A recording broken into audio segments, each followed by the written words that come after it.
ਸਤਿਨਾਮ ਸ੍ਰੀ ਵਾਹਿਗੁਰੂ ਸਾਹਿਬ ਜੀ। ਭਇਓ ਬਗੂਰਾ ਬਾਤ ਵੈ, ਅਗਨ ਚਿਨਗ ਬਹੁ ਅੰਗ। ਬੀਚ ਹੈ ਮੈਂ ਤਰਵਰ ਯਥਾ, ਜਲ ਨਿਤ ਮਦ ਤਰੰਗ। ਭਇਓ ਬਗੂਰਾ ਬਾਤ ਮੈਂ। ਵਾਹਿਗੁਰੂ ਜੀ ਕਾ ਖਾਲਸਾ, ਵਾਹਿਗੁਰੂ ਜੀ ਕੀ ਫਤਿਹ। ਪੰਜਵੇਂ ਵਿਸ਼ਰਾਮ ਦੇ 17 ਦੋਹਰੇ ਆਪਾਂ ਪੜ੍ਹ ਲਏ ਆ, ਜਿਹਦੇ ਵਿੱਚ ਡੂੰਘੀ ਵਿਚਾਰ ਕਾਫੀ ਆ ਰਹੀ ਹੈ। ਕਈਆਂ ਨੂੰ ਤੇ ਝੱਟ ਹੀ ਇਹਦੀ ਸਮਝ ਪੈ ਜਾਂਦੀ ਹੈ, ਪਰ ਕਈ ਵਿਦਿਆਰਥੀਆਂ ਦੀ ਅਥਵਾ ਮੇਰੇ ਵਰਗਿਆਂ ਦੀ ਜਿਨ੍ਹਾਂ ਦੀ ਬੁੱਧੀ ਥੋੜ੍ਹੀ ਆ, ਉਹਨਾਂ ਨੂੰ ਇਹ ਪੜ੍ਹਨਾ ਉਹਨਾਂ ਨੂੰ ਸਮਝ ਨਹੀਂ ਪੈਂਦੀ। ਸੋ ਆਓ ਆਪਾਂ ਜਿੰਨੀ ਕੁ ਸਮਝ ਪੈਂਦੀ ਇਹਦੀ ਵਿਚਾਰ ਕਰੀਏ। ਪੰਜਵਾਂ ਵਿਸ਼ਰਾਮ ਅੱਜ ਸਮਾਪਤ ਹੋਣ ਵਾਲਾ। ਭਇਓ ਬਗੂਰਾ ਬਾਤ ਮੈਂ। ਜਿਵੇਂ ਬਗੂਰਾ ਕਹੀਏ ਵਾਵ ਰੋਲਾ, ਬਾਤ ਕਹੀਏ ਹਵਾ, ਹਵਾ ਦਾ ਹੀ ਮੈਂ ਕਹੀਏ ਸਰੂਪ ਭਇਓ ਹੁੰਦਾ ਹੈ। ਜਿਵੇਂ ਬਗੂਰਾ ਵਾਵ ਰੋਲਾ, ਬਾਤ ਮੈਂ ਦਾ ਅਰਥ ਰੂਪ, ਹਵਾ ਦਾ ਹੀ ਰੂਪ ਹੁੰਦਾ ਹੈ, ਭਇਓ ਦਾ ਅਰਥ ਹੁੰਦਾ ਹੈ। ਅਗਨ ਚਿਨਗ ਬਹੁ ਅੰਗ, ਤੇ ਹਵਾ ਤੋਂ ਭਿੰਨ ਨਹੀਂ ਹੁੰਦਾ। ਕੀ ਵਾਵ ਰੋਲਾ। ਅਗਨ ਕਹੀਏ ਅੱਗ ਦੇ ਜਿਹੜੇ ਚਿਨਗ ਚੰਗਿਆੜੇ ਆ, ਬਹੁ ਕਹੀਏ ਬਹੁਤ, ਅੰਗ ਕਹੀਏ ਅੰਗਾਂ ਤਰ੍ਹਾਂ ਦੇ ਹੁੰਦੇ ਆ, ਪਰ ਉਹ ਅੱਗ ਹੀ ਹੁੰਦੇ ਆ, ਅੱਗ ਤੋਂ ਭਿੰਨ ਨਹੀਂ ਹੁੰਦੇ। ਹਾਂਜੀ, ਜਿਹੜਾ ਬਗੂਰਾ ਵਾਵ ਰੋਲਾ ਵਾ,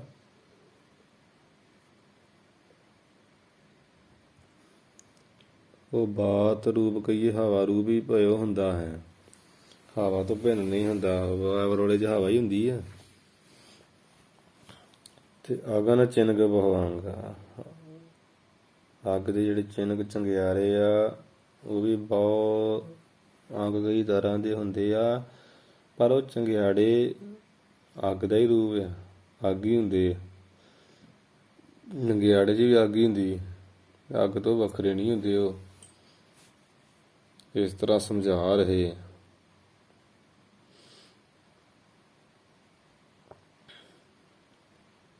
ਇਹਦਾ ਜੀ ਬੀਜ ਹੈ ਮੈਂ ਤਰਵਰ ਯਥਾ, ਯਥਾ ਕਹੀਏ ਜਿਵੇਂ, ਬੀਜ ਹੈ ਕਹੀਏ ਬੀਜ ਦੇ, ਮੈਂ ਕਹੀਏ ਵਿੱਚ, ਤਰਵਰ ਕਹੀਏ ਦਰਖਤ ਹੁੰਦਾ ਹੈ, ਪਰ ਬੀਜ ਤੋਂ ਭਿੰਨ ਨਹੀਂ ਹੁੰਦਾ। ਜਲ ਨਿਤ ਮਦ ਤਰੰਗ, ਇਸੇ ਤਰ੍ਹਾਂ ਜਲ ਜਿਹੜਾ ਪਾਣੀ ਆ, ਪਾਣੀ ਦਾ ਜਿਹੜਾ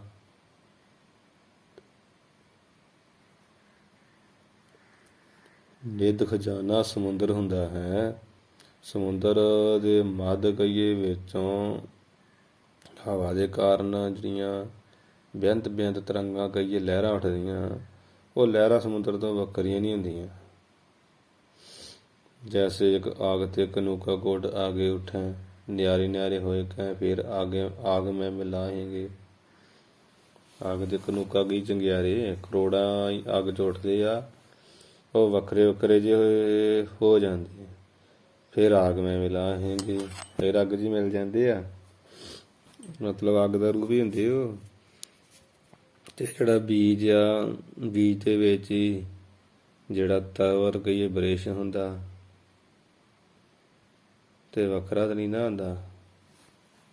ਬੀਜ ਤੋਂ ਬ੍ਰਿਸ਼ ਮਤਲਬ ਬੀਜ ਬ੍ਰਿਸ਼ ਵਿੱਚ ਹੈ, ਬ੍ਰਿਸ਼ ਬੀਜ ਵਿੱਚ ਹੈ। ਤੇ ਜਲ ਨਿੱਧ ਜਿਹੜਾ ਸਮੁੰਦਰ ਆ, ਉਹਦੇ ਵਿੱਚ ਜਿਹੜੀਆਂ ਤਰੰਗਾਂ ਹਵਾ ਦੇ ਕਾਰਨ ਲਹਿਰਾਂ ਜਿਹੀਆਂ ਉੱਠਦੀਆਂ, ਤੇ ਉਹ ਤਰੰਗਾਂ ਵੇਖਣ 'ਚ ਤਰ੍ਹਾਂ ਤਰ੍ਹਾਂ ਦੀਆਂ ਲੱਗਦੀਆਂ, ਪਰ ਉਹ ਹੈ ਤੇ ਪਾਣੀ ਤੋਂ ਵੱਖਰੀਆਂ ਨਹੀਂ ਨਾ। ਪਾਣੀ ਵਿੱਚੋਂ ਹੀ ਤਰੰਗਾਂ ਉੱਠੀਆਂ ਨਾ, ਪਾਣੀ ਵਿੱਚ ਹੀ ਲੀਨ ਹੁੰਦੀਆਂ। ਜਲ ਤੇ ਉਪਜਿਤ ਰੰਗ ਜੇ ਉਹ ਜਲ ਹੀ ਬਿਕੇ ਸਮਾਏ, ਉਹ ਜਲ ਵਿੱਚ ਹੀ ਸਮਾਉਂਦੀਆਂ। ਸੋ ਇਸੇ ਤਰ੍ਹਾਂ ਇਹਦਾ ਦ੍ਰਿਸ਼ਟਾਂਤ ਇਹ ਆ। ਦੂਸਰਾ ਇਹ ਤੇ ਦ੍ਰਿਸ਼ਟਾਂਤ ਦਾ ਦ੍ਰਿਸ਼ਟਾਂਤ ਇਹ ਆ, ਭਇਓ ਬਗੂਰਾ ਬਾਤਨ, ਕਿ ਜਿਵੇਂ ਵਾਵ ਰੋਲਾ ਹਵਾ ਦਾ ਹੀ ਰੂਪ ਹੁੰਦਾ ਆ ਤੇ ਹਵਾ ਤੋਂ ਵੱਖਰਾ ਨਹੀਂ ਆ, ਇਵੇਂ ਹੀ ਜਿਹੜਾ ਇੱਕ ਰਸ ਚੇਤਨ ਆ, ਉਹ ਚੇਤਨ ਰੂਪ ਹਵਾ ਦੇ ਵਿੱਚ ਜੀਵ ਰੂਪੀ ਵਾਵ ਰੋਲਾ ਵੱਖਰਾ ਪ੍ਰਤੀਤ ਹੁੰਦਾ ਹੈ।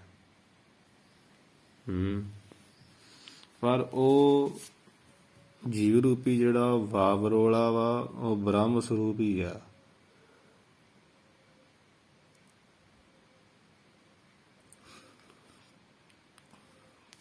ਬ੍ਰਹਮ ਤੋਂ ਵੱਖਰਾ ਨਹੀਂ ਆ, ਅਖੰਡ ਚੇਤਨ ਹੀ ਆ ਉਹ ਬ੍ਰਹਮ। ਬ੍ਰਹਮ ਜਿਹੜਾ ਅਖੰਡ ਚੇਤਨ, ਉਹ ਜੀਵ ਰੂਪੀ ਵਾਵ ਰੋਲਾ ਹੋਈ ਆ, ਕਿਉਂਕਿ ਉਹ ਏਕੋ ਹੰ ਬਹੁ ਸਿਆਮ ਆ। ਇਹ ਜਿਹੜਾ ਸੰਕਲਪ ਰੂਪ ਹਵਾ ਕਰਕੇ ਜੀਵ ਭਾਵ ਰੂਪ ਬੁੱਲਾ ਅਥਵਾ ਵਾਵ ਰੋਲਾ ਬਣ ਕੇ ਵੱਖਰਾ ਪ੍ਰਤੀਤ ਹੁੰਦਾ, ਪਰ ਅਸਲ ਵਿੱਚ ਬ੍ਰਹਮ ਸਰੂਪ ਹੀ ਹੈ। ਇੱਥੇ ਕਹਿਣ ਜਿਹੜਾ ਪੂਰੇ ਸ਼ਬਦ ਦਾ ਭਾਵ ਆ, ਉਹ ਤੇ ਇਹੀ ਨਹੀਂ ਕਹਿਣ ਦਾ ਮਤਲਬ ਆ ਵੀ ਜਿਵੇਂ ਵਾਵ ਰੋਲਾ ਵੱਖਰਾ ਪ੍ਰਤੀਤ ਹੁੰਦਾ, ਪਰ ਹਵਾ ਹੀ ਆ ਉਹ ਹਵਾ ਤੋਂ ਬਿਨਾਂ ਕੋਈ ਹੋਰ ਚੀਜ਼ ਨਹੀਂ ਆ। ਇਸ ਤਰ੍ਹਾਂ ਵੀ ਅਖੰਡ ਚੇਤਨ ਜਿਹੜਾ ਇੱਕ ਰਸ ਚੇਤਨ ਆ, ਬ੍ਰਹਮ ਆ, ਉਹ ਮਨ ਵੀ ਹਵਾ ਆ। ਉਹ ਹਵਾ ਉਹਦੇ ਮਨ, ਉਹ ਹਵਾ ਜਿਹੜੀ ਜੀਵ ਰੂਪੀ ਵਾਵ ਰੋਲਾ ਬਣੀ ਆ। ਠੀਕ ਆ ਜੀ। ਤੇ ਉਹ ਵਾਵ ਰੋਲਾ ਵੱਖਰਾ ਪ੍ਰਤੀਤ ਹੁੰਦਾ ਵੀ ਪੰਨੀ ਵਾਵ ਰੋਲਾ ਵੱਖਰਾ, ਪਰ ਜੀਵ ਰੂਪੀ ਵਾਵ ਰੋਲਾ ਬ੍ਰਹਮ ਦਾ ਹੀ ਰੂਪ ਹੈ। ਅਗਨ ਚਿਨਗ ਬਹੁ ਅੰਗ, ਅੱਗ ਦੇ ਜਿਹੜੇ ਚੰਗਿਆੜੇ ਆ ਉਹ ਵੀ ਬਹੁਤ ਰੂਪਾਂ ਵਿੱਚ ਹੁੰਦੇ ਆ, ਪਰ ਉਹ ਚੰਗਿਆੜੇ ਬਹੁਤ ਰੂਪ ਹੁੰਦਿਆਂ ਆ ਵੀ ਅੱਗ ਦਾ ਹੀ ਰੂਪ ਹੈ, ਅੱਗ ਤੋਂ ਵੱਖਰੇ ਨਹੀਂ ਆ, ਕਿਉਂਕਿ ਚੰਗਿਆੜਿਆਂ 'ਚ ਵੀ ਅੱਗ ਹੀ ਆ ਤੇ ਅੱਗ 'ਚ ਤੇ ਅੱਗ ਹੈ ਹੀ ਆ। ਇਸੇ ਤਰ੍ਹਾਂ ਜਿਹੜਾ ਚੇਤਨ ਬ੍ਰਹਮ ਆ, ਉਹਦੀ ਜਿਹੜੀ ਅੰਸ਼ ਆ ਨਾ, ਚੇਤਨ ਬ੍ਰਹਮ ਦੀ ਅੰਸ਼ ਰੂਪ ਅੱਗ, ਉਹਦੇ ਵਿੱਚ ਜੀਵ ਰੂਪੀ ਚੰਗਿਆੜੇ ਬਹੁਤ ਰੂਪਾਂ ਵਿੱਚ ਉੱਠਦੇ ਆ, ਪਰ ਬ੍ਰਹਮ ਤੋਂ ਵੱਖਰੇ ਨਹੀਂ। ਬ੍ਰਹਮ ਕੀ ਆ? ਅੱਗ, ਅਗਨੀ। ਜੀਵ ਰੂਪੀ ਕੀ ਆ? ਚੰਗਿਆੜੇ ਆ। ਜਿਵੇਂ ਚੰਗਿਆੜੇ ਅੱਗ ਤੋਂ ਵੱਖਰੇ ਨਹੀਂ ਆ, ਇਸੇ ਤਰ੍ਹਾਂ ਜੀਵ ਰੂਪੀ ਚੰਗਿਆੜੇ ਬ੍ਰਹਮ ਰੂਪੀ ਅਗਨੀ ਵਿੱਚ ਉੱਠੇ ਹੋਏ ਵੱਖਰੇ ਨਹੀਂ। ਬੀਜ ਹੈ ਤਰਵਰ ਯਥਾ, ਤੇ ਜਿਵੇਂ ਬੀਜ ਵਿੱਚ ਦਰਖਤ ਪੈਦਾ ਹੁੰਦਾ ਤੇ ਉਹ ਦਰਖਤ ਬੀਜ ਤੋਂ ਵੱਖਰਾ ਨਹੀਂ, ਕਿਉਂਕਿ ਇਹਦੇ ਵਿੱਚੋਂ ਹੀ ਪੈਦਾ ਹੋਇਆ ਹੈ। ਮਤਲਬ ਬੀਜ ਜਿਹੜਾ ਉਹ ਦਰਖਤ ਦਾ ਰੂਪ ਹੀ ਆ, ਬੀਜ ਰੂਪ ਹੀ ਆ, ਕਿਉਂਕਿ ਬੀਜ ਵਿੱਚੋਂ ਪੈਦਾ ਹੋਇਆ ਵਾ। ਇਸੇ ਤਰ੍ਹਾਂ ਹੀ ਬ੍ਰਹਮ ਸੰਸਾਰ ਜਿਹੜਾ ਵਾ, ਬ੍ਰਹਮ ਆ, ਸੰਸਾਰ ਰੂਪ ਹੁੰਦਾ ਹੋਇਆ ਵੀ ਬ੍ਰਹਮ ਹੀ। ਜਿਵੇਂ ਬੀਜ, ਬ੍ਰਹਮ ਕੀ ਹੈ? ਬੀਜ ਹੈ, ਤੇ ਬ੍ਰਹਮ ਰੂਪੀ ਬੀਜ ਚੋਂ ਹੀ ਸੰਸਾਰ ਰੂਪੀ ਦਰਖਤ ਪੈਦਾ ਹੋਇਆ ਵਾ। ਤੇ ਜਿਵੇਂ ਦਰਖਤ ਬੀਜ ਤੋਂ ਵੱਖਰਾ ਨਹੀਂ ਆ, ਇਸੇ ਤਰ੍ਹਾਂ ਸੰਸਾਰ ਬ੍ਰਹਮ ਤੋਂ ਵੱਖਰਾ ਨਹੀਂ, ਬ੍ਰਹਮ ਦਾ ਹੀ ਰੂਪ ਆ। ਜਲ ਨਿਧ ਮੱਧ ਤਰੰਗ, ਜਲ ਨਿਧ ਜਿਹੜਾ ਸਮੁੰਦਰ ਆ, ਉਹਦੇ ਵਿੱਚ ਜਿਵੇਂ ਲਹਿਰਾਂ ਉੱਠਦੀਆਂ ਹਵਾ ਦੇ ਕਾਰਨ, ਪਰ ਉਹ ਲਹਿਰਾਂ ਕੋਈ ਵੱਖਰੀ ਚੀਜ਼ ਥੋੜ੍ਹੀ ਆ, ਪਾਣੀ ਆ ਲਹਿਰਾਂ ਵੀ, ਲਹਿਰਾਂ 'ਚ ਵੀ ਪਾਣੀ ਆ, ਸ਼ਾਂਤ ਸਮੁੰਦਰ 'ਚ ਵੀ ਪਾਣੀ। ਐਵੇਂ ਬ੍ਰਹਮ ਕੀ ਆ? ਸਮੁੰਦਰ ਆ। ਹਾਂ, ਬ੍ਰਹਮ ਸਮੁੰਦਰ ਦੇ ਸੱਤਾ ਰੂਪੀ ਜਿਹੜਾ ਬ੍ਰਹਮ ਸਮੁੰਦਰ ਹੈ ਉਹ 'ਚ ਸੱਤਾ ਰੂਪੀ ਜਲ ਆ, ਤੇ ਉਹ ਜਲ ਵਿੱਚੋਂ ਸੰਸਾਰ ਰੂਪੀ ਲਹਿਰਾਂ ਜਿਹੜੀਆਂ ਮਾਇਆ ਰੂਪ ਹਵਾ ਦੇ ਨਾਲ ਉੱਠਦੀਆਂ, ਤੇ ਉਹ ਪਰ ਵੱਖਰੀਆਂ ਨਹੀਂ। ਜਲ ਰੂਪੀ ਲਹਿਰਾਂ, ਜੀਵ ਰੂਪੀ ਜਿਹੜੀਆਂ ਲਹਿਰਾਂ ਨਾ ਜੋ ਬ੍ਰਹਮ ਰੂਪੀ ਸਮੁੰਦਰ 'ਚ ਉੱਠਦੀਆਂ, ਉਹ ਵੱਖਰੀਆਂ ਨਹੀਂ ਆ। ਭਾਵ ਲਹਿਰਾਂ ਜਿਵੇਂ ਇੱਕ ਆ, ਸਮੁੰਦਰ ਦਾ ਪਾਣੀ ਇੱਕ ਆ, ਜੀਵ ਰੂਪੀ ਲਹਿਰਾਂ ਤੇ ਬ੍ਰਹਮ ਰੂਪੀ ਸਮੁੰਦਰ ਇੱਕ ਹੀ ਹੈ। ਇਹ ਮਤਲਬ ਇੰਨੇ ਪ੍ਰਮਾਣ ਦੇ ਕੇ ਹਵਾ ਦਾ, ਚੰਗਿਆੜਿਆਂ ਦਾ, ਬੀਜ ਦਾ, ਜਲ ਦਾ ਵੀ ਜਿਵੇਂ ਇਹਨਾਂ ਵਿੱਚ ਭੇਦ ਨਹੀਂ, ਭਾਵੇਂ ਵੀ ਇੱਕ ਹੀ ਆ। ਇੱਕ ਪ੍ਰਤੀਤੀ ਵੱਖਰੀ ਹੈ, ਇਸੇ ਤਰ੍ਹਾਂ ਬ੍ਰਹਮ ਤੇ ਸੰਸਾਰ ਇੱਕ ਹੀ ਆ। ਪ੍ਰਤੀਤੀ ਜ਼ਰੂਰ ਵੱਖਰੀ ਵੱਖਰੀ ਹੋਣ ਦੀ ਆ ਗਿਆਨ ਕਰਕੇ। ਦੋਹਰਾ ਮਿਸਰੀ ਕੀ ਤੂੰ ਵੀ ਰਚੀ। ਹੁਣ ਅੱਗੇ ਦੱਸਦੇ ਕਵੀ ਨਾਥਪੁਰੀ ਜੀ, ਜਿਵੇਂ ਕਿਸੇ ਪੁਰਖ ਨੇ ਮਿਸ਼ਰੀ ਕੀ ਕਹੀਏ, ਮਿਸ਼ਰੀ ਦੀ ਜਿਹੜੀ ਤੂੰਬੀ ਆ, ਕੌੜ ਤੂੰਬੀ ਕੌੜੀ ਦੀ ਹੁੰਦੀ ਆ, ਉਹ ਰਚੀ ਬਣਾਈ ਹੋਵੇ ਰੰਗ ਰੂਪ ਦਾ ਹੈ, ਤੇ ਉਸੇ ਤਰ੍ਹਾਂ ਦਾ ਰੰਗ ਰੂਪ ਆਕਾਰ ਵੀ ਬਣਾ ਦਿੱਤਾ ਜਾਵੇ।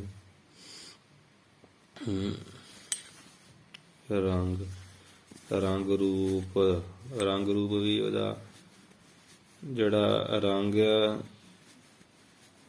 ਉਸਦਾ, ਜਿਹੜੀ ਮਿਸ਼ਰੀ ਦੀ ਤੂੰਬੀ ਕੌੜੀ, ਜਿਹੜੀ ਕੌੜੀ ਤੂੰਬੀ ਹੁੰਦੀ ਨਾ, ਤੇ ਪਰ ਬਣਾਈ ਕਾਹਦੀ, ਇਹ ਮਿਸ਼ਰੀ ਦੀ ਬਣਾਈ ਤੂੰਬੀ ਬਣਾ ਦੇ ਕੋਈ, ਵੇਖਣ 'ਚ ਤੂੰਬੀ ਲੱਗੇ, ਤੇ ਉਹਦਾ ਰੰਗ, ਤੇ ਉਹਦਾ ਰੰਗ ਹੀ ਇਹੋ ਜਿਹਾ, ਰੂਪ ਵੀ ਭਾਵਾ ਆਕਾਰ ਵੀ ਤੂੰਬੀ ਵਰਗਾ ਮਿਸ਼ਰੀ ਦਾ ਬਣਾ ਦਿੱਤਾ ਜਾਵੇ। ਖਾਣ ਲੱਗਿਓ ਜੋ ਭਰਮ ਤਾਜ, ਤੇ ਜਦੋਂ ਕੌੜ ਤੂੰਬੀ ਦਾ ਭਰਮ ਜਿਹਾ ਛੱਡ ਕੇ ਕੋਈ ਪੁਰਖ ਉਹਨੂੰ ਖਾਣ ਲੱਗਿਆ, ਉਸ ਮਿਸ਼ਰੀ ਦੀ ਬਣੀ ਹੋਈ ਤੂੰਬੀ ਨੂੰ, ਸੋ ਤਬ ਕਰਵੀ ਨਾ ਹੈ। ਤਬ ਕਹੀ ਤਦੋਂ ਜਿਹੜੀ ਕਰਵੀ ਕੌੜੀ ਨਾ ਹੈ ਨਹੀਂ ਲੱਗੀ। ਸੋ ਦਾ ਅਰਥ ਉਹ ਇਹ ਕੌੜੀ ਥੋੜ੍ਹੀ ਲੱਗਣੀ, ਉਹ ਕਿਉਂਕਿ ਤੇ ਮਿਸ਼ਰੀ ਦੀ ਬਣੀ ਹੈ, ਉਹ ਮਿਸ਼ਰੀ ਦੀ ਬਣੀ ਹੋਈ ਆ, ਬਸ ਉਹ ਵੇਖਣ 'ਚ ਤੂੰਬੀ ਲੱਗਣ ਦੀ, ਰੰਗ ਢੰਗ ਆਕਾਰ ਉਹੋ ਜਿਹਾ ਬਣਾ ਦਿੱਤਾ ਵਾ, ਤੇ ਵੇਖਣ ਵਾਲਾ ਜਿਹੜਾ ਭਰੇਖੇ ਵਾਲਾ ਬੰਦਾ ਇਹ ਸੋਚੂਗਾ ਵੀ ਮਿਸ਼ਰੀ ਵੀ ਕੌੜੀ ਬੜੀ ਹੁੰਦੀ, ਪਰ ਜਦੋਂ ਉਹਨੇ ਚੱਖੀ ਤੇ ਉਹਦਾ ਸਵਾਦ ਜਿਹੜਾ ਕੜਵਾ ਨਹੀਂ ਆਇਆ, ਮਿੱਠਾ ਸਗੋਂ ਆਇਆ। ਇਉਂ ਹੀ ਸਮਝ ਲੈਣਾ ਵੀ ਬ੍ਰਹਮ ਰੂਪ ਮਿਸ਼ਰੀ ਦੀ, ਬ੍ਰਹਮ ਰੂਪ ਮਿਸ਼ਰੀ ਆ, ਜਿਸ ਦੀ ਸੰਸਾਰ ਰੂਪੀ ਤੂੰਬੀ ਬਣੀ ਹੋਈ ਆ ਵੇਖਣ ਵਿੱਚ। ਇਸ ਵਿੱਚ ਜਿਹੜੀ ਦੁੱਖ ਜਿਹੜੇ ਭਾਸ਼ਣ ਰੂਪ ਕੜੱਤਣ ਪ੍ਰਤੀਤ ਹੋਣ ਦੀ, ਜਿਵੇਂ ਤੂੰਬੀ ਕੌੜੀ ਕੜੱਤਣ ਵਾਲੀ ਹੁੰਦੀ ਨਾ, ਜਿਹੜੇ ਦੁੱਖ ਭਾਸਦੇ ਨਾ ਸੰਸਾਰ ਵਿੱਚ, ਮਾਨੋ ਕੜੱਤਣ ਪ੍ਰਤੀਤੀ ਹੋਣ ਦੀ। ਫਿਰ ਜਦੋਂ ਕੋਈ ਪੁਰਖ ਕੌੜੀ ਭਾਵ ਦੁਖਦਾਈ ਕੜੱਤਣ ਰੂਪ ਦਾ, ਇਸ ਸੰਸਾਰ ਰੂਪੀ ਤੂੰਬੀ ਵਿੱਚ ਜਿਹੜੀ ਦੁਖਦਾਈ ਰੂਪੀ ਕੜੱਤਣ ਆ, ਕੌੜ ਪੁਣਾ ਵਾ, ਇਹਦਾ ਭਰਮ ਛੱਡ ਕੇ ਸਿਮਰਨ ਕੰਨ ਰੂਪ ਖਾਣ ਲੱਗਾ, ਸਾਰੇ 'ਚ ਰਹਿੰਦੇ ਆ, ਤਾਂ ਉਹ ਖਾਣ ਲੱਗਿਆ ਭਰਮ ਛੱਡ ਕੇ, ਸੋ ਤਬ ਕਰਵੀ ਨਾ, ਤੇ ਤਾਂ ਉਹ ਜਿਹੜੀ ਕਰੀ ਗਈ ਕੋਈ ਦੁੱਖ ਦੇਣ ਵਾਲੀ ਕੌੜੀ ਨਾ ਨਿਕਲੀ। ਪਰ ਜਦੋਂ ਬ੍ਰਹਮ ਗਿਆਨ ਹੋ ਗਿਆ ਨਾ, ਤੇ ਸੰਸਾਰ ਦੁੱਖਦਾਈ ਪ੍ਰਤੀਤ ਨਹੀਂ ਹੋਇਆ, ਬਲਕਿ ਸੁੱਖਾਂ ਦਾ ਹੀ ਅਨੁਭਵ ਹੋਇਆ।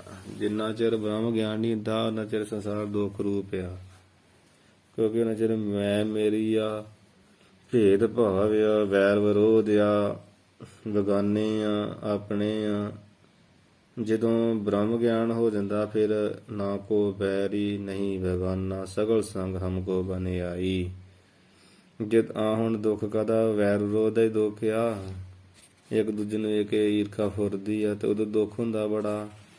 ਫਿਰ ਦੁੱਖ ਨਹੀਂ ਰਹਿ ਜਾਂਦਾ, ਫਿਰ ਨਹੀਂ ਦੁੱਖ ਹੁੰਦਾ। ਕਿ ਦੁੱਖ ਕਾਹਦਾ ਕਰਨਾ, ਸਭ ਮੇਰਾ ਹੀ ਰੂਪ ਆ, ਤੇ ਕੋਈ ਆਪਣੇ ਤੋਂ ਥੋੜ੍ਹੀ ਦੁਖੀ ਹੁੰਦਾ। ਆਪ ਵੇਖੋ ਵੱਧ ਖਾ ਲਏ ਘੱਟ ਖਾ ਲਏ, ਆਪਣੇ ਆਪ ਤੋਂ ਦੁਖੀ ਨਹੀਂ ਹੁੰਦਾ। ਆਪ ਘੱਟ ਖਾਧਾ ਭੇਦ ਦ੍ਰਿਸ਼ਟੀ ਨਾਲ, ਦੂਜੇ ਨੇ ਵੱਧ ਖਾ ਲਿਆ ਤੇ ਬੜਾ ਦੁੱਖ ਹੁੰਦਾ। ਤੇ ਆਪਣਿਆਂ ਨੂੰ ਕੋਈ ਗਾਲਾਂ ਕੱਢ ਲਏ, ਕਾਹਦਾ ਦੁੱਖ ਆ, ਜਦੋਂ ਕਿਸੇ ਨੇ ਕੱਢੀ ਫੇਰ ਨਹੀਂ ਜਰੀ ਜਾਂਦੀ। ਇਸ ਤਰ੍ਹਾਂ ਬ੍ਰਹਮ ਗਿਆਨ ਜਦੋਂ ਆਪਣੇ ਆਪੇ ਦਾ ਗਿਆਨ ਹੋ ਗਿਆ ਤੇ ਸੰਸਾਰ ਦੁੱਖ ਦਾ ਹੀ ਪ੍ਰਤੀਤ ਨਹੀਂ ਹੁੰਦਾ। ਭਾਵ ਆਪਣਾ ਰੂਪ ਦਿਖਦਾ, ਸੁੱਖ ਦਾ ਅਨੁਭਵ ਫਿਰ ਹੁੰਦਾ, ਸਭ ਥਾਂ ਸੁੱਖ ਹੀ ਸੁੱਖ ਪ੍ਰਤੀਤ ਹੁੰਦਾ।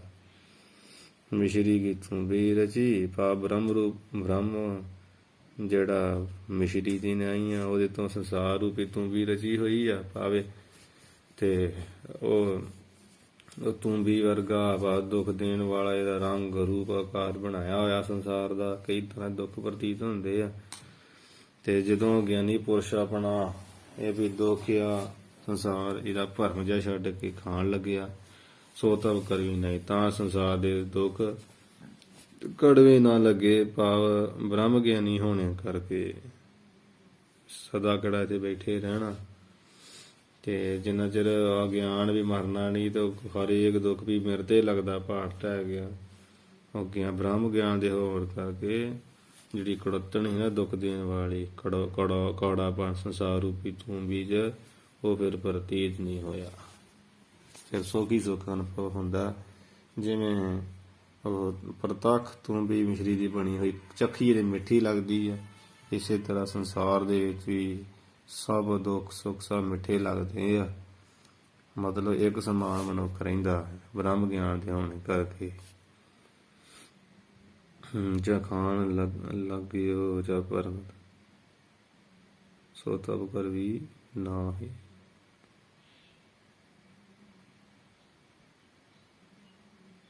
ਕਈ ਥਾਂ ਦੇ ਪਾਠ ਐਵੇਂ ਵੀ ਲਾਗੇ ਉਹਦੀ ਥਾਂ ਜਿੱਥੇ ਖਾਣ ਲੱਗਿਓ, ਕਈ ਥਾਂ ਤੇ ਐਵੇਂ ਆ ਵੀ ਲੱਲੇ ਕੰਨਾ ਗੱਗੇ ਸਿਆਰੀ ਯਈਏ ਨੂੰ ਹੋੜਾ ਲਾਗਿਓ, ਖਾਣ ਲਾਗਿਓ।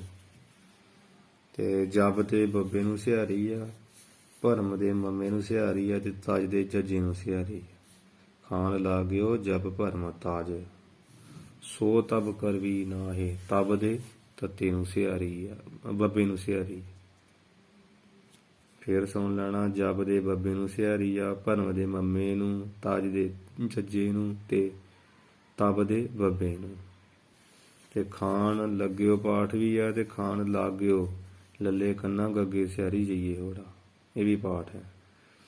ਪਾਵਕ ਮੈਂ ਦੀਪਕ ਵਕਾਨੇ, ਪਾਵਕ ਮੈਂ ਜਿਵੇਂ ਹੋਰ ਪ੍ਰਮਾਣ ਦਿੰਦੇ ਆ ਵੀ ਜਿਵੇਂ ਪਾਵਕ ਕਹੀਏ ਅੱਗ ਦੇ, ਮੈਂ ਕਹੀਏ ਵਿੱਚ, ਘਨੇ ਕਹੀਏ ਬਹੁਤੇ, ਦੀਪਕ ਦੀਵੇ ਜਗਾਉਣ ਦੀ ਕਲਾ ਹੁੰਦੀ ਹੈ। ਅੱਗ ਦੇ ਵਿੱਚ ਬਹੁਤੇ ਦੀਵੇ ਜਗਾਉਣ ਦੀ ਕਲਾ ਹੁੰਦੀ ਹੈ। ਕਿੱਦਾਂ ਵੀ ਇੱਕ ਦੀਵਾ ਜਗਾ ਲਓ, ਅੱਗ ਬਣ ਲਈ ਤੇ ਉਹਦੇ ਨਾਲ ਭਾਵੇਂ 50,000 ਦੀਵਾ ਜਗਾ ਲਓ, ਤੁਹਾਡੀ ਗੁੰਜਾਇਸ਼ ਹੈ ਜਿੰਨਾ ਚਿਰ ਲਾ ਸਕਦੇ ਤੁਸੀਂ। ਨਭ ਮੈਂ ਘਟ ਵਟ ਨਾਮ, ਤੇ ਘਟ ਕਹੀਏ ਘੜਾ, ਮੈਂ ਕਹੀਏ ਵਿੱਚ ਘੜੇ ਵਿੱਚ, ਨਭ ਕਹੀਏ ਆਕਾਸ਼ ਦਾ ਜਿਹੜਾ ਪ੍ਰਤੀਬਿੰਬ ਪੈਣ ਨਾਲ ਘਟਾ ਆਕਾਸ਼ ਨਾ ਪੈ ਜਾਂਦਾ। ਮਕਾਨ ਵਿੱਚ ਆਕਾਸ਼ ਹੋਵੇ ਤਾਂ ਮਠ ਆਕਾਸ਼ ਨਾ ਪੈ ਜਾਂਦਾ। ਨਭ ਮੈਂ ਘਟ ਮਟ ਨਾਮ, ਮਤਲਬ ਘੜਿਆ ਜਿਹੜਾ ਘੜਾ ਨਾ, ਘੜੇ ਵਿਚਲਾ ਜਿਹੜਾ ਜਿੰਨਾ ਹਿੱਸਾ ਖਾਲੀ ਆ ਉਹਦਾ ਨਾਮ ਘਟਾ ਆਕਾਸ਼ ਪੈ ਜਾਂਦਾ। ਤੇ ਮਠ ਕਹੀਏ ਮਕਾਨ, ਮਕਾਨ ਵਿੱਚ ਜਿੰਨਾ ਖਾਲੀ ਥਾਂ ਆ ਉਹਦਾ ਨਾਮ ਮਠਾ ਆਕਾਸ਼ ਪੈ ਜਾਂਦਾ ਹੈ। ਨੀਰ ਮਾਝ ਓਰਾ ਭਏ, ਨੀਰ ਕਹੀਏ ਪਾਣੀ ਦੇ ਮਾਝ ਵਿੱਚ ਬਰਫ਼ ਦੇ ਜਿਹੜੇ ਓਰਾ ਗੜੇ ਪਏ ਹੁੰਦੇ ਹਨ। ਯੋ ਜਗ ਆਤਮ ਰਾਮ, ਜਾਂ ਕਹੀਏ ਇਸੇ ਤਰ੍ਹਾਂ ਜਗ ਜਿਹੜਾ ਸੰਸਾਰ ਵਿੱਚ ਆਤਮ ਰਾਮ ਪਰਿਪੂਰਨ ਹੈ। ਨੀਰ ਮਾਝ ਪਾਣੀ ਵਿੱਚ ਜਿਵੇਂ ਗੜੇ ਹੁੰਦੇ ਆ, ਭਾਵ ਗੜਿਆਂ ਵਿੱਚ, ਮਾਝ ਓਰਾ ਇੱਦਾਂ ਅਰਥ ਲਾ ਲੈਣਾ ਵੀ ਜਿਵੇਂ ਓਰਾ ਕਿ ਗੜਿਆਂ ਦੇ ਵਿੱਚ ਨੀਰ ਪਾਣੀ ਹੁੰਦਾ ਵਾ, ਹੈਂ। ਤੇ ਅੱਗ ਦੇ ਵਿੱਚ ਦੀਵੇ ਚਲਾਉਣ ਦੀ ਬਹੁਤੀ ਜਿਹੜੀ ਕਲਾ ਹੁੰਦੀ, ਭਾਵ ਸਾਰੇ ਦੀਵੇ ਦੀ ਅੱਗ ਹੁੰਦੀ ਹੈ। ਤੇ ਭਾਵੇਂ ਕੋਈ ਘਟਾ ਆਕਾਸ਼ ਮਠਾ ਆਕਾਸ਼, ਉਹਦੇ ਵਿੱਚ ਹੁੰਦਾ ਮਹਾਂਕਾਸ਼ ਹੀ ਆ। ਇਉਂ ਤੇਰਾ ਜਿਹੜਾ ਆਤਮਾ ਆ, ਜਗ ਕਹੀਏ ਇਹ ਜੀਵ, ਰਾਮ ਕਹੀਏ ਰਮੰਤੀ ਜਾਣ, ਪਰਿਪੂਰਨ ਜਾਣ, ਜਾਂ ਇਉਂ ਜਗ ਸੰਸਾਰ ਦੇ ਵਿੱਚ ਆਪਣਾ ਆਪਾ ਜਿਹੜਾ ਆਤਮਾ ਆ ਬ੍ਰਹਮ ਰੂਪ, ਉਹਨੂੰ ਪਰਿਪੂਰਨ ਜਾਣ। ਠੀਕ ਆ ਜੀ। ਪਾਵਕ ਮੈਂ ਦੀਪਕ ਕਨੇ, ਜਿਵੇਂ ਇੱਕ ਪਾਵਕ ਕਹੀਏ ਅੱਗ ਦੇ ਵਿੱਚ ਘਨੇ ਬਹੁਤੇ ਦੀਵੇ ਹੁੰਦੇ ਆ ਇੱਕ ਅੱਗ ਦੇ ਵਿੱਚ। ਉਹ 'ਚ ਜਿੱਦਾਂ ਅੱਗ ਬਾਲਣ ਦੀ ਕਿਤੇ ਵੀ ਚੁੱਲ੍ਹੇ ਦੀ ਅੰਗਿਆਰੀ ਤੇ, ਉਹਦੇ 'ਚ ਸਮਝ ਲਓ ਦੀਵੇ ਹੀ ਆ। ਦੀਵੇ ਤੁਸੀਂ ਜਗਾਓਗੇ ਤੇ ਜਗ ਜਾਣੇ। ਇੱਕ ਅਗਨੀ ਨਾਲ ਜਿੰਨੇ ਮਰਜ਼ੀ ਦੀਵੇ ਜਗਾ ਲਈਏ, ਉਹਨਾਂ ਸਾਰੇ ਦੀਵਿਆਂ ਦਾ ਲਾਟ ਜਿਹੜਾ ਅੱਗ ਰੂਪ ਹੀ ਆ। ਜਿਹੜੇ ਦੀਵਿਆਂ ਦੀ ਲਾਟਾਂ ਉਹ 'ਚ ਅੱਗ ਹੀ ਆ, ਹੋਰ ਕੀ ਆ। ਇਵੇਂ ਬ੍ਰਹਮ ਰੂਪ ਜਿਹੜੀ ਆ ਨਾ ਅੰਤਰੀ ਵਰਤ, ਪਾਵਕ ਮੈਂ ਦੀਪਕ ਕਨੇ, ਕਿ ਬ੍ਰਹਮ ਰੂਪ ਮਹਾਂ ਅਗਨੀ ਆ। ਉਹ ਤੋਂ ਭਿੰਨ ਭਿੰਨ ਜੀਵਿਆਂ ਵਿੱਚ ਸਮਾਇਆ ਜਿਹੜਾ ਪਰਤਕ ਚੇਤਨ ਆ। ਪਰਤਕ ਚੇਤਨ ਦਾ ਪ੍ਰਤੀ ਏਕ ਚੇਤਨ, ਇੱਕ ਇੱਕ ਜੀਵ ਚੇਤਨ ਆ ਨਾ, ਤੇ ਉਹ ਪਰਤਕ ਚੇਤਨ ਰੂਪੀ ਦੀਵੇ ਬਹੁਤੇ ਹਨ। ਭਾਵ ਜੀਵ ਰੂਪੀ ਜਿਹੜੇ ਨਾ ਉਹ ਦੀਵੇ ਆ, ਤੇ ਬ੍ਰਹਮ ਰੂਪ ਕੀ ਆ ਅਗਨੀ ਆ। ਤੇ ਬ੍ਰਹਮ ਰੂਪੀ ਅਗਨੀ ਤੋਂ ਜਿਹੜੇ ਜੀਵਿਆਂ 'ਚ ਸੱਤਾ ਆ ਪਰਮੇਸ਼ਰ ਦੀ, ਉਹ ਮੰਨ ਲਓ ਲਾਟ ਆ ਅਗਨੀ ਦੀ। ਉਹਦੇ ਕਰਕੇ ਜੀਵ ਰੂਪੀ ਦੀਵਾ ਜਗਦਾ ਫਿਰਦਾ, ਤੁਰਿਆ ਫਿਰਦਾ। ਮਤਲਬ ਜੀਵ ਰੂਪੀ ਦੀਵੇ ਆ, ਬ੍ਰਹਮ ਰੂਪੀ ਅਗਨੀ ਆ। ਚੇਤਨ ਸੱਤਾ ਰੂਪੀ ਲਾੜ ਨਾਲ ਜਿਹੜੇ ਜੀਵ ਜਿਹੜੇ ਸੱਤਾ ਨਾਲ ਜਿਉਂਦੇ ਫਿਰਦੇ, ਮਨ ਨੂੰ ਇਹ ਦੀਵੇ ਜਗ ਰਹੇ ਆ। ਵਾਸਤਵ ਵਿੱਚ ਬ੍ਰਹਮ ਰੂਪ ਅਗਨੀ ਦਾ ਸਰੂਪ ਇੱਕ ਹੀ ਹੈ। ਜਿਹੜੀ ਜੀਵ 'ਚ ਸੱਤਾ ਵਾ, ਜਿਹੜੀ ਵਿਆਪਕ ਸੱਤਾ ਆ ਬ੍ਰਹਮ ਰੂਪੀ ਅਗਨੀ, ਉਹ ਇੱਕ ਹੀ ਆ। ਸੱਤਾ ਮਤਲਬ ਮੰਨ ਲਓ ਲਾਟ ਹੈ ਅਗਨੀ ਦੀ, ਮਤਲਬ ਜਿਹੜੀ ਬ੍ਰਹਮ ਦੀ ਸੱਤਾ, ਜੀਵ ਅੰਦਰ ਸੱਤਾ, ਉਹ ਇੱਕ ਰੂਪ ਹੀ ਆ। ਉਹਦਾ ਹੀ ਰੂਪ ਆ ਸਾਰੇ ਜੀਵ ਰੂਪੀ ਦੀਵੇ। ਹਾਂਜੀ। ਤੇ ਨਭ ਮੈਂ ਘਟ ਮਟ ਨਾਮ, ਨਭ ਮੈਂ ਕਹੀਏ ਆਕਾਸ਼ ਵਿੱਚ, ਘੜੇ ਦੀ ਉਪਾਧੀ ਕਰਕੇ ਘਟਾ ਆਕਾਸ਼, ਮਿੱਟੀ ਦੇ ਮੱਟ ਦਾ ਮਕਾਨ ਦੀ ਉਪਾਧੀ ਕਰਕੇ ਮਟਾ ਆਕਾਸ਼ ਨਾ ਪੈ ਜਾਂਦਾ। ਜੇ ਘਟ ਮਟ ਦੀ ਉਪਾਧੀ ਦੂਰ ਕਰ ਦਈਏ ਤਾਂ ਸਭ ਕੀ ਆ ਮਹਾਂ ਆਕਾਸ਼। ਮਤਲਬ ਮਹਾਂ ਆਕਾਸ਼ ਹੀ ਆ। ਘੜੇ ਪਏ ਆ ਵਿੱਚ, ਘੜਿਆਂ 'ਚ ਆਕਾਸ਼ ਆ ਗਿਆ ਤਾਂ ਨਾਮ ਘਟਾ ਆਕਾਸ਼ ਹੈ। ਤੇ ਮਕਾਨਾਂ ਵਿੱਚ ਆਕਾਸ਼ ਦਾ ਹਿੱਸਾ ਮਹਾਂ ਆਕਾਸ਼ ਦਾ ਆ ਗਿਆ ਤੇ ਮਠਾ ਆਕਾਸ਼ ਨਾ ਪੈ ਗਿਆ। ਘੜਾ ਤੋੜ ਦਿਓ, ਮਕਾਨ ਢਾਹ ਦਿਓ, ਤੇ ਰਹਿ ਕੀ ਗਿਆ ਮਹਾਂ ਆਕਾਸ਼। ਉਪਾਧੀਆਂ ਦੂਰ ਕਰ ਦਿਓ, ਘੜੇ ਦੀ ਉਪਾਧੀ, ਮਕਾਨ ਦੀ ਉਪਾਧੀ ਦੂਰ ਕਰ ਦਿਓ, ਰਹਿ ਗਿਆ ਕੀ ਮਹਾਂ ਆਕਾਸ਼। ਇਵੇਂ ਬ੍ਰਹਮ ਰੂਪ ਕੀ ਆ ਆਕਾਸ਼ ਹੈ, ਮਹਾਂਕਾਸ਼। ਇਸ ਬ੍ਰਹਮ ਰੂਪ ਮਹਾਂਕਾਸ਼ ਦੇ ਵਿੱਚ ਮਾਇਆ ਦੀ ਉਪਾਧੀ ਕਰਕੇ ਹੀ ਮਟਾ ਆਕਾਸ਼ ਵਾਂਗ ਜੋ ਵੱਡਾ ਹੁੰਦਾ ਉਹ ਈਸ਼ਵਰ ਆ। ਮਾਇਆ ਦੀ ਉਪਾਧੀ ਕਰਕੇ ਜੋ ਮਾਇਆ ਸਬਲ ਬ੍ਰਹਮ ਆ ਉਹ ਈਸ਼ਵਰ ਆ। ਤੇ ਮਾਇਆ ਦੀ ਉਪਾਧੀ ਕਰਕੇ ਜਿਹੜਾ ਮਾਇਆ ਦਾ ਹੋਣਾ ਵਿੱਚ ਬ੍ਰਹਮ ਦੇ, ਬ੍ਰਹਮ ਰੂਪ ਆਕਾਸ਼ ਦੇ ਵਿੱਚ ਮਾਇਆ ਦੀ ਉਪਾਧੀ ਕਰਕੇ ਮਟਾ ਆਕਾਸ਼ ਵਾਂਕਿਆ ਈਸ਼ਵਰ ਆ। ਤੇ ਅਵਿਦਿਆ ਦੀ ਉਪਾਧੀ ਕਰਕੇ ਘਟਾ ਆਕਾਸ਼ ਵਾਂਕਿਆ ਜੀਵ ਆ। ਮਤਲਬ ਮਾਇਆ ਦੀ ਉਪਾਧੀ ਕਰਕੇ ਜਿਹੜਾ ਮਾਇਆ ਸਬਲ ਬ੍ਰਹਮ ਆ ਉਹਦਾ ਨਾਂ ਈਸ਼ਵਰ ਪੈ ਗਿਆ। ਜਿਹੜਾ ਵਿਦਿਆ ਦੀ ਉਪਾਧੀ ਕਰਕੇ ਜੀਵ ਆ, ਜੀਵ ਰੂਪੀ ਘਟਾ ਆਕਾਸ਼ ਆ, ਉਹਦਾ ਨਾਮ ਜੀਵ ਪੈ ਗਿਆ। ਜਦ ਮਾਇਆ ਦੀ ਉਪਾਧੀ ਈਸ਼ਵਰ ਦੀ, ਜਿਹੜਾ ਮਾਇਆ ਦੀ ਉਪਾਧੀ ਇੱਧਰ ਅਵਿਦਿਆ ਦੀ ਉਪਾਧੀ ਹਟਾ ਦਈਏ, ਭਾਵ ਜੀਵ ਰੂਪੀ ਘੜਾ ਵੀ ਭੰਨ ਦਈਏ, ਈਸ਼ਵਰ ਰੂਪੀ ਘੜਾ ਵੀ ਭੰਨ ਦਈਏ, ਈਸ਼ਵਰ ਰੂਪੀ ਮਕਾਨ ਭੰਨ ਦਈਏ, ਜੀਵ ਰੂਪੀ ਘੜਾ ਭੰਨ ਦਈਏ, ਤੇ ਰਹਿ ਗਿਆ ਮਹਾਂ ਆਕਾਸ਼ ਰੂਪੀ ਸਿਰਫ ਚੇਤਨ ਵਿਆਪਕ ਬ੍ਰਹਮ ਹੀ ਬ੍ਰਹਮ। ਦੋਵੇਂ ਟੁੱਟ ਭੱਜ ਜਾਣਗੇ। ਨੀਰ ਮਾਝੋਰਾ ਭਏ। ਫਿਰ ਜਿਵੇਂ ਨੀਰ ਕਹੀਏ ਪਾਣੀ ਵਿੱਚ ਸਰਦੀ ਦੀ ਠੰਡ ਜੇ ਕਰਕੇ, ਔਰਾ ਕਹੀਏ ਗੜਾ ਜਾਂ ਬਰਫ਼ ਜੀ ਬਣ ਜਾਂਦੀ ਆ, ਪਾਣੀ ਤੋਂ ਬਰਫ਼ ਬਣ ਜਾਂਦੀ ਹੈ। ਇਵੇਂ ਬ੍ਰਹਮ ਰੂਪ ਪਾਣੀ ਆ, ਠੀਕ ਹੈ ਜੀ। ਮਾਇਆ ਰੂਪ ਠੰਡ ਕਰਕੇ ਜਿਹੜਾ ਈਸ਼ਵਰ ਆ, ਮਾਇਆ ਰੂਪ ਠੰਡ ਕਰਕੇ ਨਾ ਬ੍ਰਹਮ ਰੂਪ ਪਾਣੀ ਵਿੱਚੋਂ ਈਸ਼ਵਰ ਤੇ ਅਵਿਦਿਆ ਜਿਹੜੀ ਆ, ਜਿਹਦੇ ਕਰਕੇ ਕਾਰਨ ਸਰੀਰ ਮਿਲਦਾ ਜੀਵ ਨੂੰ, ਉਹ ਅਵਿਦਿਆ ਰੂਪ ਠੰਡ ਕਰਕੇ ਇਹ ਜਿਹੜਾ ਗੜੇ ਦੀ ਨਹੀਂ ਜੀਵ ਬਣ ਜਾਂਦਾ। ਪਾਣੀ ਗੜੇ ਬਰਫ਼ ਦਾ ਰੂਪ ਹੁੰਦਾ, ਐਵੇਂ ਪਾਣੀ ਹੁੰਦਾ, ਭਾਵੇਂ ਉਹ ਗੜਾ ਆ ਭਾਵੇਂ ਬਰਫ਼ ਹੁੰਦਾ ਜੇ ਪਾਣੀ ਆ। ਯੋਂ ਜਗਤਮ ਰਾਮ, ਇਸੇ ਤਰ੍ਹਾਂ ਰਵੇਂ ਹੋਏ ਜਿਹੜਾ ਆਤਮ ਕੀ ਬ੍ਰਹਮ ਵਿੱਚ ਸੰਸਾਰ ਹੈ, ਠੀਕ ਹੈ ਜੀ। ਜਿਵੇਂ ਘੜੇ ਮਟ ਘਟ ਵਿੱਚ ਵੀ ਆਕਾਸ਼ ਹੀ ਆ, ਇਸੇ ਤਰ੍ਹਾਂ ਮਟ ਦੀ ਨਹੀਂ ਕੀ ਆ ਜਿਹੜਾ ਈਸ਼ਵਰ, ਘਟ ਦੀ ਨਹੀਂ ਜੀਵ, ਉਹਦੇ ਵਿੱਚ ਵੀ ਕੀ ਆ ਬ੍ਰਹਮ ਰੂਪੀ ਆਕਾਸ਼ ਹੀ ਆ। ਜਿਵੇਂ ਅੱਗ ਦੀ ਲਾਟ ਵਿੱਚ ਬਹੁਤੇ ਦੀਵੇ ਹੁੰਦੇ ਆ, ਇਸੇ ਤਰ੍ਹਾਂ ਬ੍ਰਹਮ ਰੂਪੀ ਅਗਨੀ ਵਿੱਚ ਜੀਵਾ ਰੂਪੀ ਦੀਵੇ ਬਹੁਤੇ ਆ। ਜਿਵੇਂ ਗੜੇ ਦੇ ਬਰਫ਼ ਵਿੱਚ ਪਾਣੀ ਹੁੰਦਾ ਵਾ, ਇਸੇ ਤਰ੍ਹਾਂ ਬਰਫ਼ ਦੀ ਨਿਆਈ ਈਸ਼ਵਰ, ਗੜੇ ਦੀ ਨਿਆਈ ਜੀਵ, ਉਹਦੇ ਵਿੱਚ ਬ੍ਰਹਮ ਰੂਪੀ ਪਾਣੀ ਭਰਿਆ ਹੋਇਆ ਵਾ। ਮਤਲਬ ਇਉਂ ਜਾਗਾਤਮ ਰਾਮ, ਤੇਰਾ ਜਿਹੜਾ ਆਤਮਾ ਹੈ ਜੀਵ ਹੈ ਈਸ਼ਵਰ, ਉਹ ਆਤਮ ਕਹੀਏ ਰਾਮ ਕਹੀਏ ਪਰਿਪੂਰਨ ਹੈ, ਇਹ ਸਮਝਣਾ।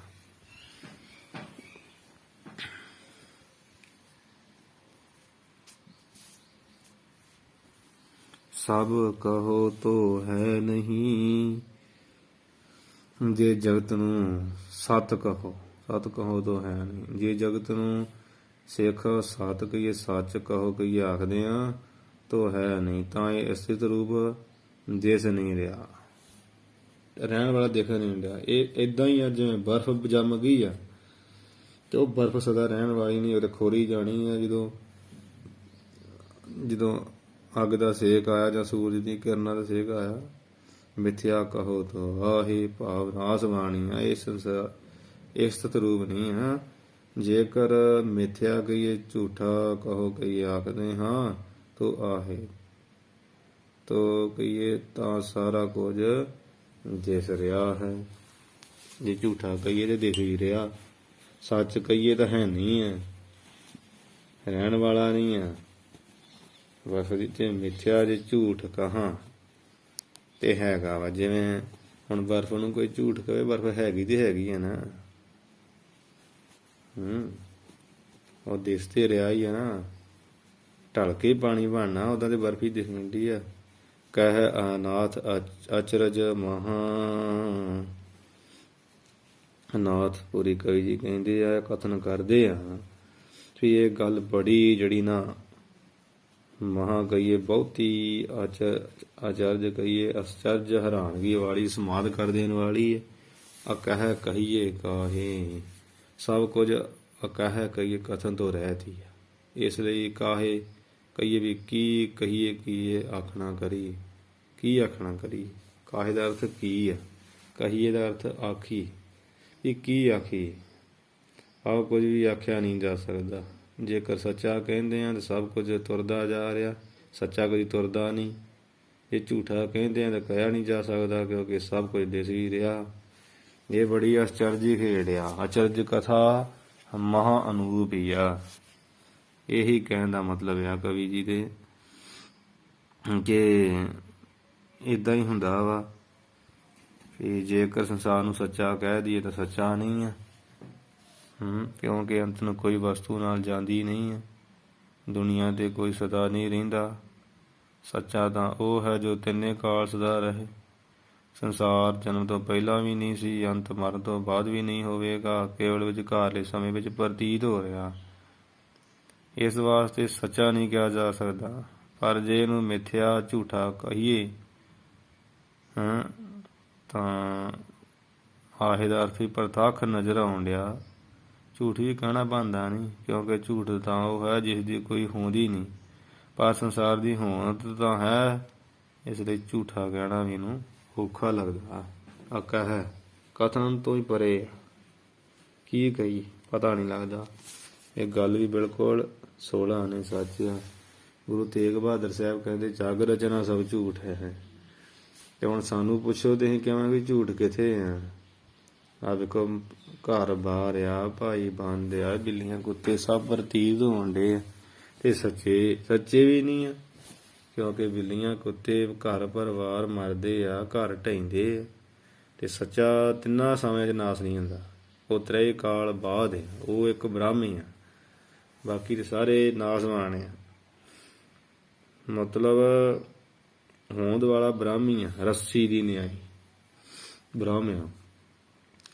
ਉਹ ਜਿੱਦਾਂ ਰੱਸੀ ਵਿੱਚ ਸੱਪ ਨਾ ਦੇ ਪਹਿਲਾਂ ਹੀ ਹੈਗਾ ਸੀ, ਫਿਰ ਜਦੋਂ ਮੰਦ ਅੰਧਕਾਰ ਦੇ ਕਰਕੇ ਅਗਿਆਨ ਹੋਇਆ, ਅਗਿਆਨ ਕਰਕੇ ਸੱਪ 'ਚ ਰੱਸੀ 'ਚ ਸੱਪ ਦਿਖ ਪਿਆ, ਤੇ ਜਦੋਂ ਸੱਪ ਦਿਸਣ ਲੱਗ ਪਿਆ ਉਦੋਂ ਵੀ ਉਹ ਜਿਹੜੀ ਰੱਸੀ ਸੀ ਉਹ ਸੱਪ ਨਹੀਂ ਸੀ, ਪਹਿਲਾਂ ਵੀ ਨਹੀਂ ਸੀ, ਜਦੋਂ ਦਿਸਣ ਡਿਆ ਉਦੋਂ ਵੀ ਨਹੀਂ ਹੈਗਾ, ਜਦੋਂ ਗਿਆਨ ਹੋ ਗਿਆ ਉਦੋਂ ਤੁੱਕਾ ਹੀ ਨਹੀਂ ਹੈਗਾ। ਸੰਸਾਰ ਵੀ ਇਸੇ ਤਰ੍ਹਾਂ ਹੀ ਨਾ ਪਹਿਲਾਂ ਸੀ, ਜਦੋਂ ਹੁਣ ਗਿਆਨ ਕਰਕੇ ਸਰੀਰ ਮਿਲ ਗਿਆ, ਪ੍ਰਤੀਤ ਹੋਣ ਡਿਆ, ਹੁਣ ਵੀ ਨਹੀਂ ਹੈਗਾ, ਜਦੋਂ ਗਿਆਨ ਹੋ ਗਿਆ ਫਿਰ ਤੁੱਕਾ ਨਹੀਂ ਰਹਿਣਾ। ਮਤਲਬ ਉਹ ਰੱਸੀ ਤਿੰਨਾਂ ਸਮਿਆਂ 'ਚ, ਇਸੇ ਤਰ੍ਹਾਂ ਬ੍ਰਾਹਮੀ ਤਿੰਨਾਂ ਸਮਿਆਂ 'ਚ, ਪਰ ਉਹ ਜਿੰਨਾ ਚਿਰ ਸਭ ਪ੍ਰਤੀਤ ਹੁੰਦਾ, ਗਿਆਨ ਨਹੀਂ ਹੁੰਦਾ, ਉਹਨਾਂ ਚਿਰ ਉਹ ਪ੍ਰਤੀਤੀ ਵੀ ਸੱਚੀ ਭਾਸਦੀ ਹੈ। ਇਸ ਪ੍ਰਕਾਰ ਜਿਹੜਾ ਹੈ ਪੰਜਵਾਂ ਜਿਹੜਾ ਅਧਿਆਇ ਹੈ ਇੱਥੇ ਸਮਾਪਤ ਹੋ ਗਿਆ ਹੈ। ਹੁਣ ਆਪਾਂ ਇਹਦੀਆਂ ਅਖੀਰਲੀਆਂ ਪੰਕਤੀਆਂ ਪੜ੍ਹ ਕੇ ਜਿਹੜੀ ਸਮਾਪਤੀ ਕਰੀਏ। ਇਹ ਤੁਕ ਰਹਿ ਗਈ। ਇਤ ਸ੍ਰੀ ਵਿਚਾਰ ਮਾਲਾ ਉਪਦੇਸ਼ ਪੰਚਮੋ ਵਿਸਰਾਮ। ਸ੍ਰੀ ਕਹੀਏ ਸੁਭਾਏਵਾਨ, ਸੋਭਾ ਵਾਲਾ ਵਿਚਾਰ ਮਾਲਾ ਨਾਮੇ ਗ੍ਰੰਥ ਦੇ ਪੰਚਮੋ ਵਿਸਰਾਮ ਕਹੀਏ, ਪੰਜਵੇਂ ਵਿਸਰਾਮ ਕਹੀਏ ਅਧਿਆਇ ਦੀ ਇਤੀ ਕਹੀਏ ਸਮਾਪਤੀ ਕੀਤੀ ਆ। ਇਸ ਵਿੱਚ ਜਿਹੜਾ ਉਪਦੇਸ਼ ਆ ਉਹ ਤੱਤ ਵਸਤੂ ਬ੍ਰਹਮ ਦਾ ਕਥਨ ਕੀਤਾ। ਠੀਕ ਆ ਜੀ, ਵੀ ਉਹ ਬ੍ਰਾਹਮੀ ਸਾਰੇ ਆ ਤੇ ਉਹੀ ਸਤ ਸਰੂਪ ਆ, ਬਾਕੀ ਸਭ ਨਾਸਵਾਨ ਆ। ਇਹ ਸੰਸਾਰ ਮਿਥਿਆ ਹੈ, ਝੂਠਾ ਹੈ। ਤੇ ਜਿਵੇਂ ਗੁਰੂ ਅਰਜਨ ਸਾਹਿਬ ਜੀ ਕਹਿੰਦੇ ਮਿਥਿਆ ਤਨ ਤਨ ਕੁਟੰਬ ਸਵਾਇਆ, ਮਿਥਿਆ ਹਉਮੈ ਮਮਤਾ ਮਾਇਆ, ਮਿਥਿਆ ਰਾਜ ਜੋਬਨ ਧਨ ਮਾਲ, ਮਿਥਿਆ ਕਾਮ ਕ੍ਰੋਧ ਵਿਕਰਾਲ। ਇਹ ਬਿਲਕੁਲ ਸਭ ਮਿਥਿਆ ਹੀ ਆ। ਸਦਾ ਹੰਕਾਰ ਨਹੀਂ ਰਹਿੰਦਾ, ਸਦਾ ਬੰਦੇ ਦੇ ਪਰਿਵਾਰ ਨਹੀਂ ਰਹਿੰਦੇ, ਸਦਾ ਕੁਟੰਬ ਨਹੀਂ ਰਹਿੰਦੇ, ਸਦਾ ਰਾਜ ਮਾਲ ਨਹੀਂ ਰਹਿੰਦੇ। ਜੋ ਨਾਸ ਹੋ ਜਾਣ ਵਾਲੇ ਮਿਥਿਆ ਨੂੰ ਕਿਹਾ ਜਾਂਦਾ। ਤੇ ਮਿਥਿਆ ਦਾ ਮਤਲਬ ਇਹੀ ਹੁੰਦਾ ਮਿਥਿਆ ਦਾ ਅਰਥ ਅਸਲ ਵਿੱਚ ਭਲਾ ਕੀ ਆ? ਜੋ ਹੋਵੇ ਨਾ ਤੇ ਪ੍ਰਤੀਤ ਹੋਵੇ। ਸੰਸਾਰ ਹੈਗਾ ਨਹੀਂ ਆ ਤੇ ਪ੍ਰਤੀਤ ਵੀ ਹੋਣ ਡਿਆ। ਇਸ ਕਰਕੇ ਜਿਵੇਂ ਰੱਸੀ ਵਿੱਚ ਸੱਪ ਮਿਥਿਆ, ਜਿਹਦਾ ਬਾਅਦ ਹੋ ਜੇ ਉਹਨੂੰ ਕਹੀਦਾ ਹੈ ਮਿਥਿਆ। ਇਸ ਤਰ੍ਹਾਂ ਸੰਸਾਰ ਮਿਥਿਆ ਹੈ। ਮਿਥਿਆ ਵਸਤੂ, ਮਿਥਿਆ ਜੋ ਸੰਸਾਰ ਉਹਦਾ ਕਥਨ ਕੀਤਾ, ਉਹਦਾ ਉਪਦੇਸ਼ ਦਿੱਤਾ। ਤੇ ਤੱਤ ਵਸਤੂ ਜੋ ਅਵਾਦ ਸਤ ਸਰੂਪ ਆ ਬ੍ਰਹਮ, ਉਹਦਾ ਉਪਦੇਸ਼ ਪੰਜਵੇਂ ਵਿਸ਼ਰਾਮ 'ਚ ਕਥਨ ਕੀਤਾ ਹੈ। ਸੋ ਅਖੀਰਲੀਆਂ ਪੰਕਤੀਆਂ ਪੜ੍ਹ ਕੇ ਜੀ ਸਮਾਪਤੀ ਆਪਾਂ ਕਰੀਏ। ਸਤ ਕਹੋ ਤੋ ਹੈ ਨਹੀਂ, ਮਿਥਿਆ ਕਹੋ ਤੋ ਆਹੇ, ਕਹਿ ਅਨਾਥ ਅਚਰਜ ਮਹਾ, ਅਕਹਿ ਕਹੀਏ ਕਾਹੇ। ਅਕਹਿ ਪਾਠ ਕਰ ਲਈਦਾ ਜਾਂ ਅਕਹਿ ਕਹੀਏ ਕਾਹੇ। ਅਕਹਿ ਦਾ ਅਰਥ ਕਥਨ ਤੋਂ ਰਹਿਤ, ਕੀ ਕਹੀ। ਵਾਹਿਗੁਰੂ ਜੀ ਕਾ ਇਹ ਖਾਲਸਾ, ਵਾਹਿਗੁਰੂ ਜੀ ਕੀ ਫਤਿਹ।